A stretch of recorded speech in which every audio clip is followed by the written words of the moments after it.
नमस्कार दोस्तों, home chef 283 पूजा के चैनल में आपका स्वागत है। दोस्तों, आज बहुत ही झटपट बनने वाले हेल्दी और स्वादिष्ट एवोकाडो टोस्ट की रेसिपी बनाएंगे। एवोकाडो टोस्ट बनाने के लिए हमें एवोकाडो का इस्तेमाल करना है। जब भी आपने एवोकाडो का सैंडविच या सैलेड बनाना हो तो ये जरूर से चेक करें कि एवोकाडो पका हो। कच्चे एवोकाडो को बिल्कुल ना काटें। गलती से अगर आपके पास कच्चा एवोकाडो आ भी जाए तो उसको फ्रिज में बिल्कुल मत लगाएं। उसे 1-2 दिन के लिए किचन में कहीं इस जगह पे रखें जहाँ पे थोड़ी गर्माइश हो, ताकि एवोकाडो पक जाए। तो ये थोड़ा पका हुआ एवोकाडो है। तो एवोकाडो का जो अपना कोई फ्लेवर तो होता नहीं है, इसलिए इसमें हम और भी चीजें ऐड करेंगे जिससे हमारा जो टोस्ट है वो बहुत ही टेस्टी बनेगा। तो सबसे पहले एवोकाडो की कटिंग कर लेते हैं। एवोकाडो को जब भी आप काटें तो थोड़ा ध्यान से काटें। थोड़ा सा हार्ड भी होती है इसकी स्किन। एवोकाडो को हम हल्का हल्का कट मारेंगे क्योंकि जो इसका सीड होता है वो काफी बड़ा होता है।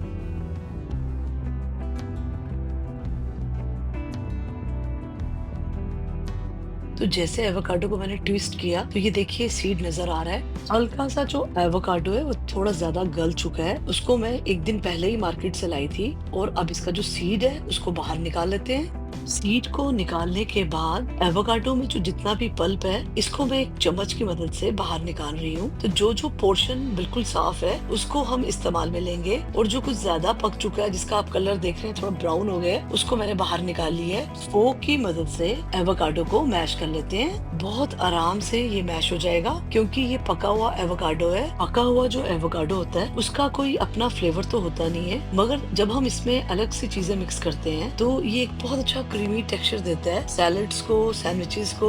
एवोकाडो अच्छी तरह से मैश हो चुका है। इसको साइड पे कवर करके रख देते हैं और इसमें करेंगे कुछ चीजें ऐड, जो कि है खीरा, टमाटर, प्याज और हरी मिर्चें। प्याज का छिलका मैंने उतार लिया है और खीरे को भी मैंने छील लिया है। सबसे पहले मैंने मिर्चों को रफली चॉप कर लिया है। तो मिर्चों को चॉप करने के बाद अब जो हमने खीरा छील के रखा है उसकी भी कटिंग कर लेते हैं। तो खीरे को बीच में से काट लेते हैं। तो खीरे में तो आप जानते ही हैं कि 99% पानी होता है। तो जो उसका बीच का जो पोर्शन होता है जिसमें ये बीज होते हैं, इसको थोड़ा सा हम निकाल देंगे। इससे क्या होगा कि सैंडविच बड़े सॉगी नहीं होंगे क्योंकि इसमें बहुत ज्यादा पानी होता है। तो इस पोर्शन को निकाल देते हैं।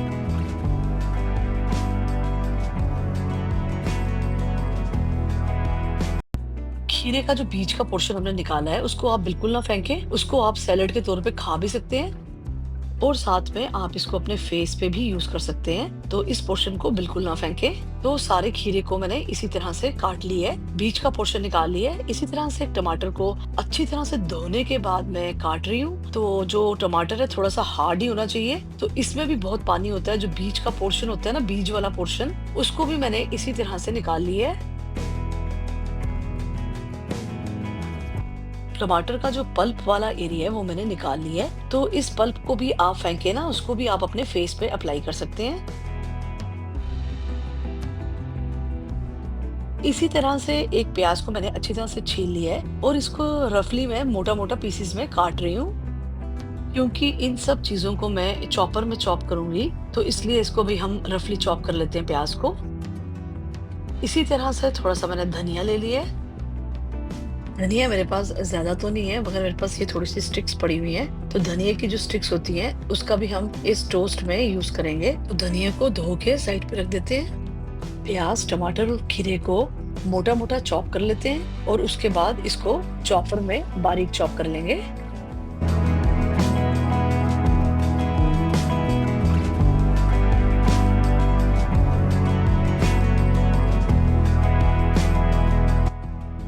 अब इस चॉपर में सारी चीजें ऐड कर लेते हैं जो हमने काट के रखी हैं। प्याज, टमाटर, खीरा डालने के बाद जो हमने मिर्चें काट के रखी थी वो भी इसी टाइम हम इसमें डाल देंगे। जो हमने धनिये की डंडियां ली हैं वो भी अभी हम इसमें डाल लेते हैं और अब इसको कवर करके चॉप कर लेते हैं।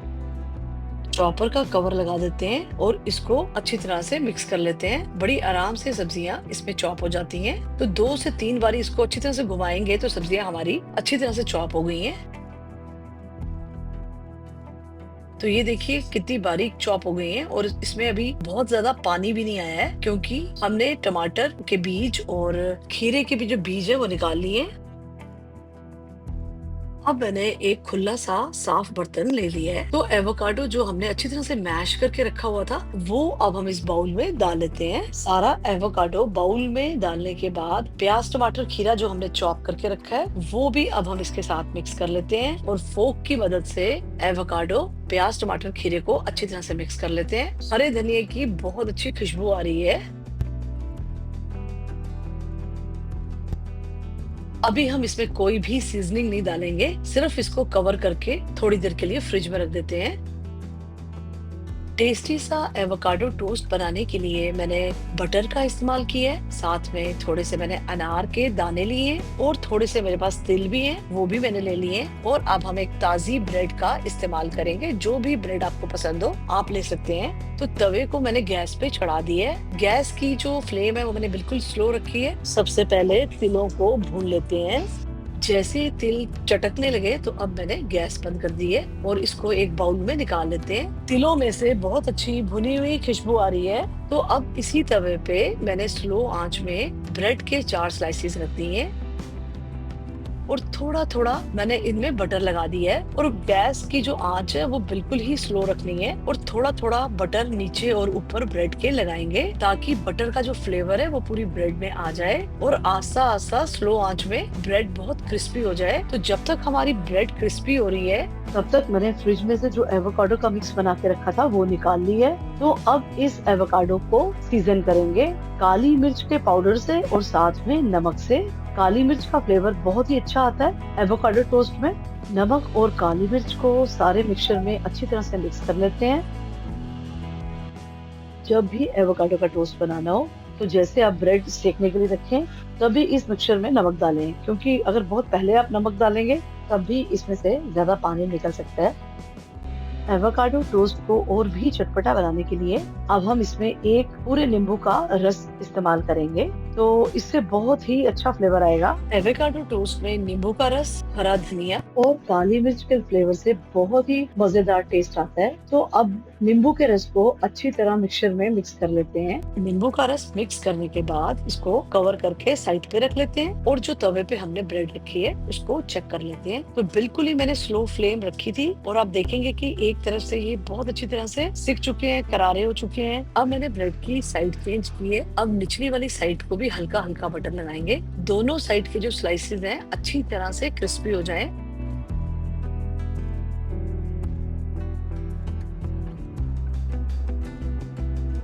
जितनी हमारी ब्रेड अच्छी क्रिस्पी होगी, उतना ही एवोकाडो का जो हम मिक्स इस पे लगाएंगे उसका खाने का अलग ही स्वाद आएगा। तो ये देखिए अच्छी तरह से हमारी जो ब्रेड के टोस्ट है अच्छी तरह से सिक चुके हैं, बहुत करारे हो चुके हैं। तो इस टाइम हमने इसके ऊपर थोड़ा थोड़ा करके जो हमने एवोकाडो का मिक्स बना के रखा है वो लगाते जाना है। सारे स्लाइस पे हमने अच्छी तरह से एवोकाडो का मिक्स लगाना है, ताकि जो ब्रेड के पीसेज हैं वो अच्छी तरह से इससे कवर हो जाए और चम्मच से इसको दबा दबा के अच्छी तरह से सेपरेट कर लेना है। तो ये बहुत ही अच्छी तरह से करारे हो चुके हैं ब्रेड के स्लाइसेस और बहुत ही मजे के लग रहे हैं। आप चाहें तो इस स्टेज में भी इसको खा सकते हैं।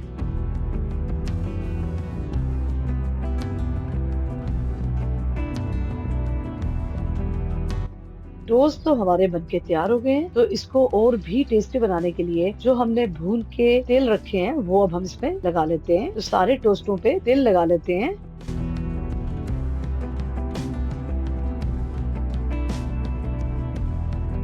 भुने तिल लगाने के बाद अब मैं इसमें थोड़े से अनार के दाने भी लगा रही हूँ। ये भी ऑप्शनल है, मगर अगर आपके पास बाई चांस अनार हो तो आप जरूर से ट्राई करके देखें। बहुत ही मजेदार लगेंगे खाने में, इतने क्रंची और इतने टेस्टी। तो ये देखिए मजेदार से हमारे एवोकाडो टोस्ट घर में ही बनके तैयार हो गए हैं। यही टोस्ट अगर आपने बाहर कहीं मार्केट में या कहीं रेस्टोरेंट में आपने खाने हो तो ये बहुत ही कॉस्टली होते हैं। तो अगर आप इसको अपने घर में बनाएंगे तो आपको मजा ही आ जाएगा और ये बच्चों को तो बहुत ही पसंद आते हैं। तो दोस्तों अगर आपको ये वीडियो यूजफुल लगे तो आपके अपने चैनल दी होम शेफ .283 को जरूर से सब्सक्राइब करें वीडियो अच्छी लगी तो लाइक और शेयर करना ना भूलें। सुबह के ब्रेकफास्ट के लिए ये एक बहुत ही बेस्ट टोस्ट है और ये आपको काफी देर के लिए फुल भी रखता है। और अगर आप एग खाते हैं तो इसका जो कॉम्बिनेशन है फ्राई एग के साथ भी बहुत अच्छा आता है। तब आप चाहें इसमें अनार ना लगाएं, सेसमी सीड्स लगाएं और साथ में आप एक फ्राई एग लें, उसका भी टेस्ट इसके साथ बहुत ही अच्छा आता है। तो जरूर से ये रेसिपी आप भी घर में ट्राई करें और इसको एंजॉय करें। तवे में काफी देर हमने ब्रेड को क्रिस्पी किया है, तो इससे ये होगा कि हमारे सैंडविच बहुत ज्यादा सॉगी भी नहीं होंगे और काफी देर तक क्रिस्पी रहेंगे। तो आप भी जरूर से ट्राई करें।